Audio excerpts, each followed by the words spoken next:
الحمد لله رب العالمين والعاقبۃ للمتقین والصلاة والسلام على اشرف الانبیاء والمرسلین قال اللہ تعالی وتبارک فی القرآن المجید والفرقان الحمید بسم اللہ الرحمن الرحیم وَقَضَى رَبُّكَ أَلَّا تَعْبُدُوا إِلَّا إِيَّاهُ وَبِالْوَالِدَيْنِ إِحْسَانًا آمنت باللہ صدق اللہ العظیم وبلغنا رسولہ النبی الکریم الرؤوف الرحیم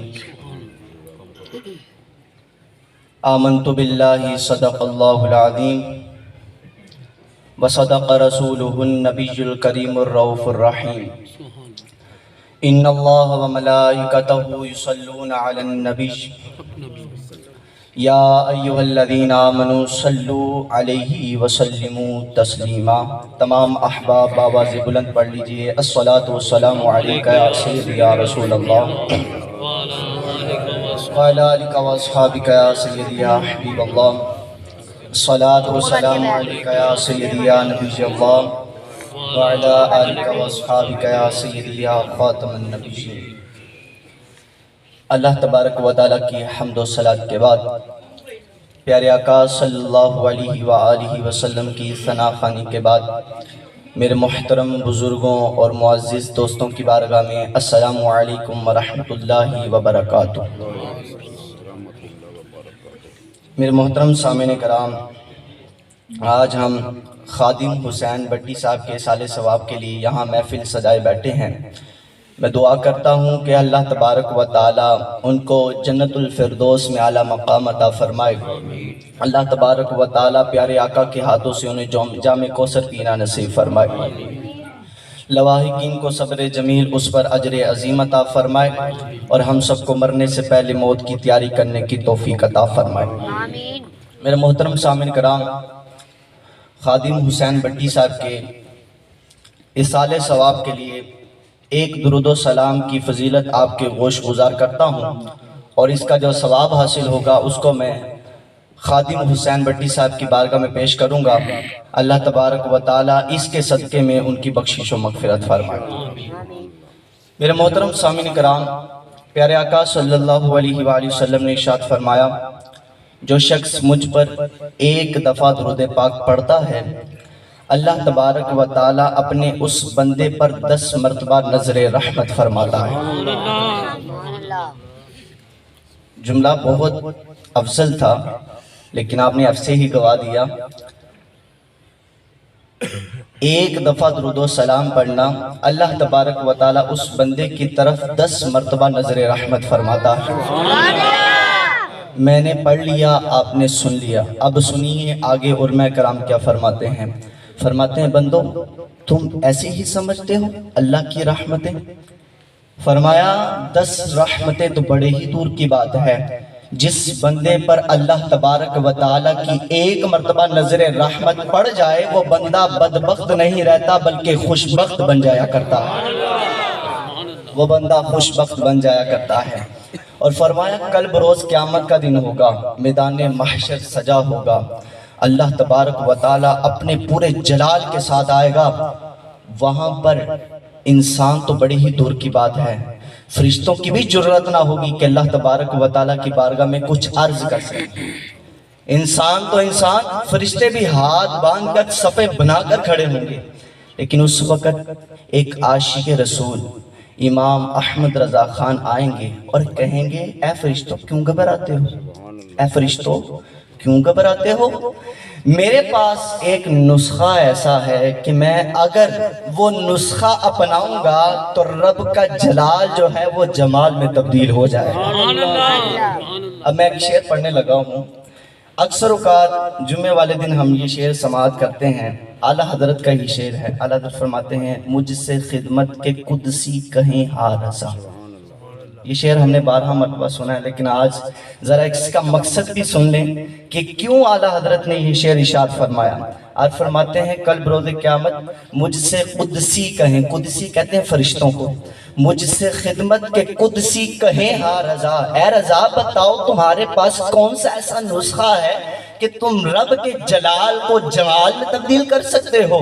تو اللہ تبارک و تعالیٰ کے اس بندے عاشق رسول اعلیٰ حضرت رحمت اللہ تعالیٰ علیہ فرماتے ہیں اے فرشتوں کیا تم نے سنا نہیں، اللہ کے محبوب صلی اللہ علیہ وسلم نے ارشاد فرمایا جو مجھ پر ایک دفعہ درود و سلام پڑھتا ہے اللہ اس پر 10 مرتبہ نظر رحمت فرماتا ہے۔ میں جب اللہ کے محبوب پر لاکھوں مرتبہ درود و سلام پڑھوں گا رب کروڑوں مرتبہ مجھ پر نظر رحمت فرمائے گا، رب کا جلال خود ہی جمال میں تبدیل ہو جائے۔ سبحان اللہ سبحان اللہ۔ اب جتنی اونچی آواز میں نے نکالی اتنی اونچی آپ نے آواز نہیں نکالی۔ ایک مرتبہ پھر سے کہیں ذرا سبحان اللہ۔ اب بھئی سبحان اللہ کہنا ہے، سبحان اللہ کہنے میں تو کنجوسی نہ کیا کریں۔ اب دیکھیں ذرا سبحان اللہ کہنے کی فضیلت کیا ہے۔ حضور نے فرمایا جو ایک دفعہ سبحان اللہ کہتا ہے اللہ جنت میں اس کے نام کا ایک درخت پیدا فرما دیا کرتا ہے، اور ایسا درخت پیدا فرما دیتا ہے کہ 70,000 سال تک بھی اگر عربی نسل کا سب سے تیز دوڑنے والا بھی گھوڑا اس کے سائے میں دوڑتا رہے گا تو اس کی رفتار ختم ہو جائے گی لیکن درخت کا سایہ ختم نہیں ہو سکتا۔ تو میرے محترم سامعین کرام جب کبھی بھی ذکر خیر کی محفل میں بیٹھا کریں تو سبحان اللہ کی صدا بلند کرتے وقت کنجوسی نہ کیا کریں۔ اللہ پاک کی صدا ہے اور یہ اتنے پاک جملے ہیں نا کہ اگر نامہ اعمال میں یہ ہمارے لکھ دیے گئے نا ہو سکتا ہے اسی کے صدقے ہمارا بیڑا پار ہو جائے۔ پر میرے محترم سامعین کرام وقت کے دامن میں اتنی گنجائش نہیں ہے کہ ہم زیادہ طویل لمحات کی طرف جائیں، لیکن میں آپ کے سامنے کچھ باتیں عرض گزار کرنا چاہتا ہوں۔ میرے محترم سامعین کرام میں نے جو آیت کریمہ آپ کے سامنے تلاوت کرنے کا شرف حاصل کیا ہے اللہ تبارک و تعالیٰ نے ارشاد فرمایا وَقَضَىٰ رَبُّكَ أَلَّا تَعْبُدُوا إِلَّا إِيَّاهُ وَبِالْوَالِدَيْنِ إِحْسَانًا۔ اللہ تبارک و تعالیٰ نے ارشاد فرمایا محبوب آپ ان لوگوں کو فرما دیجئے کہ یہ لوگ اللہ تبارک و تعالیٰ کے ساتھ کسی کو شریک نہ ٹھہرائیں، اللہ تبارک و تعالیٰ کے ساتھ کسی کو شریک نہ ٹھہرائیں۔ نمبر 2 پر عبادت کرنی ہے تو صرف رب کی ہی عبادت کرنی ہے، اس رب تعالیٰ کے علاوہ کسی اور کی عبادت نہیں کرنی ہے۔ اب یہ جملہ اللہ تبارک و تعالیٰ نے قرآن پاک میں ارشاد فرمایا اور ساتھ بھی اپنے محبوب کی عظمت کو بھی بیان فرما دیا ہے، کل کہہ کے بھی اپنی بات تیرے زبان سے سنی ہے۔ اب دیکھیں اللہ تبارک و تعالیٰ کلام فرما رہا ہے لیکن اللہ فرماتا ہے الفاظ میرے ہوں گے زبان مصطفیٰ کی ہوا کرے گی، الفاظ میرے ہوں گے زبان مصطفیٰ کی ہوا کرے گی۔ اب یہاں پر اللہ تبارک و تعالیٰ نے یہ بھی ارشاد فرما دیا اے میرے محبوب آپ ان لوگوں کو یہ بھی فرما دیں قُلْ إِن كُنْتُمْ تُحِبُّونَ اللَّهَ فَاتَّبِعُونِي يُحْبِبْكُمُ اللَّهُ۔ اے محبوب جب لوگ آپ کے پاس آئیں اور کہیں کہ اے محبوب ہم اللہ تبارک و تعالیٰ سے بڑی محبت کرتے ہیں، اللہ تبارک و تعالیٰ سے بڑی محبت کرتے ہیں، کیا رب بھی ہم سے محبت کرتا ہے؟ کیا رب بھی ہم سے محبت کرتا ہے؟ اب جو جملہ ہے نا اس کو ذرا آپ کی نظر کرنا چاہتا ہوں۔ اللہ تبارک و تعالیٰ نے فرمایا محبوب جب لوگ آپ کے پاس آتے ہیں اور کہتے ہیں اے محبوب ہم اللہ سے محبت کرتے ہیں تو کیا اللہ بھی ہم سے محبت کرتا ہے؟ تو اے محبوب آپ فرما دیجئے گا اللہ تبارک و تعالیٰ ارشاد فرماتا ہے کہ لوگوں جب تم مجھ سے محبت کرو گے تو یہ نہ سمجھ بیٹھنا کہ میں بھی تجھ سے محبت کروں گا، بلکہ درمیان کے اندر اللہ تبارک و تعالیٰ نے یہ جملہ ارشاد فرمایا فَاتَّبِعُونِي۔ اے محبوب آپ فرما دیجئے کہ جب یہ اللہ سے محبت کرتے ہیں یہ اللہ سے محبت کرتے ہیں اللہ ان سے تب محبت کرے گا جب یہ تجھ سے محبت کریں گے، جب یہ تیری غلامی کا پٹا اپنے گلے میں پہنیں گے تو میں رب ہونے کے بعد یہ کہوں گا فَاتَّبِعُونِي يُحْبِبْكُمُ اللَّهُ۔ محبوب میں بھی ان سے محبت کرنے لگ پڑا ہوں، اور پھر بات محبت تک نہیں رہتی،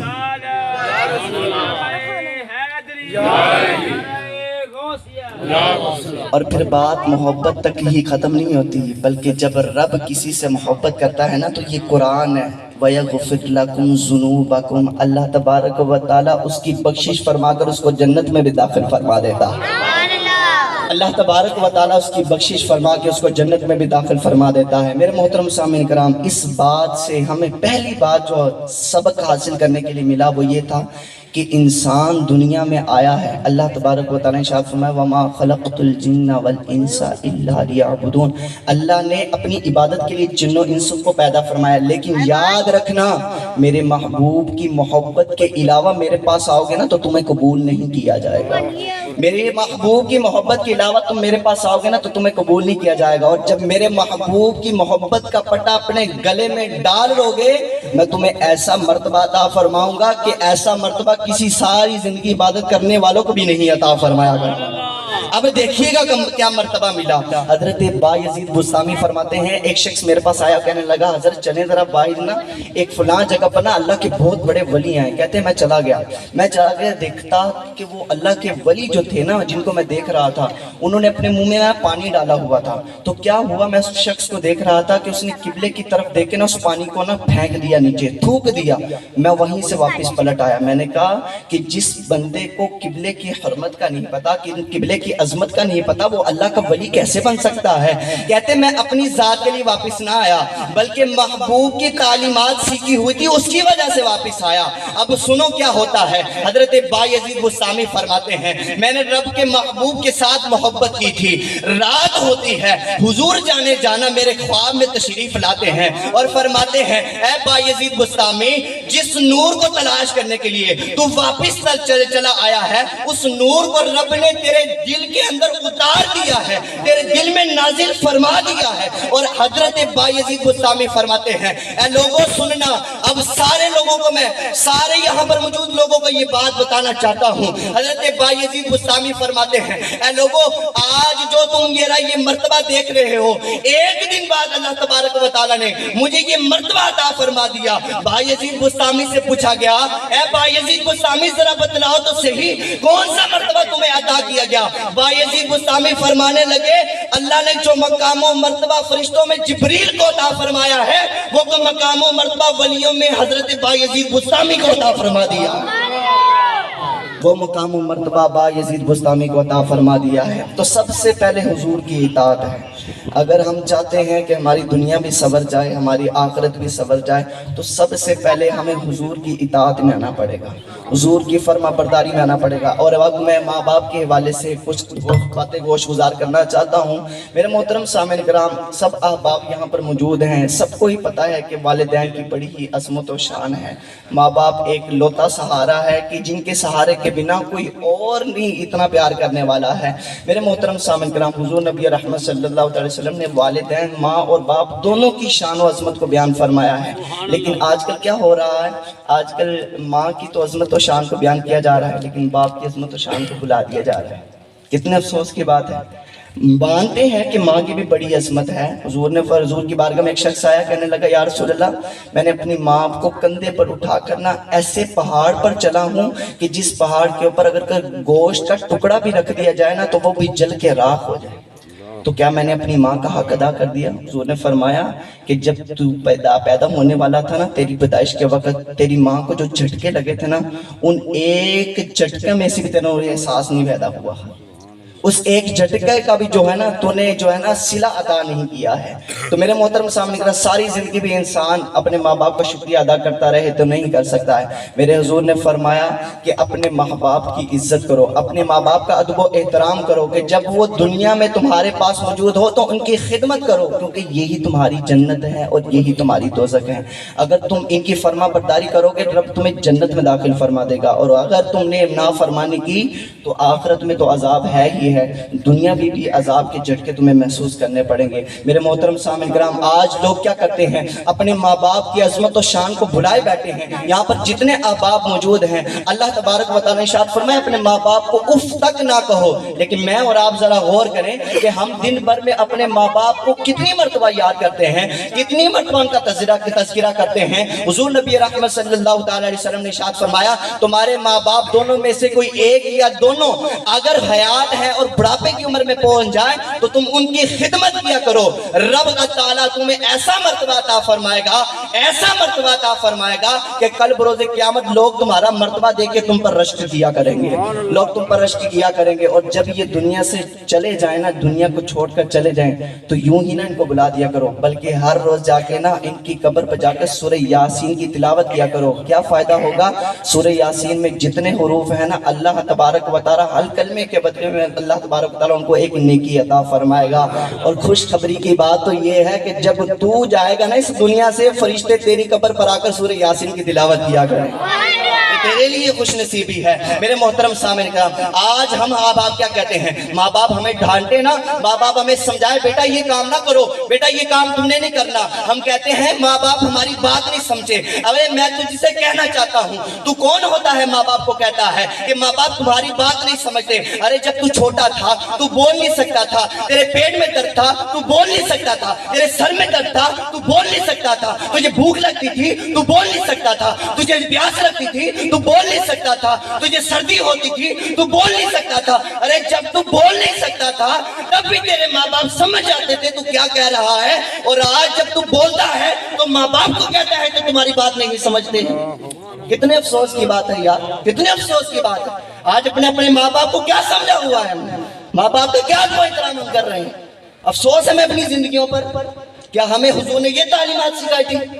حضور نے تھے اپنی پیاری اماں جان جو ستیلی ماں ہے نا, ان کے استقبال کے لیے اپنی چادر کو بچھا دیا تھا. آج ہم کمرے میں بیٹھے ہوتے ہیں, خود صوفے پہ بیٹھے ہوتے ہیں, ماں باپ آ کے نیچے بیٹھے ہوتے ہیں, ہمیں حیا نہیں آ رہی ہوتی.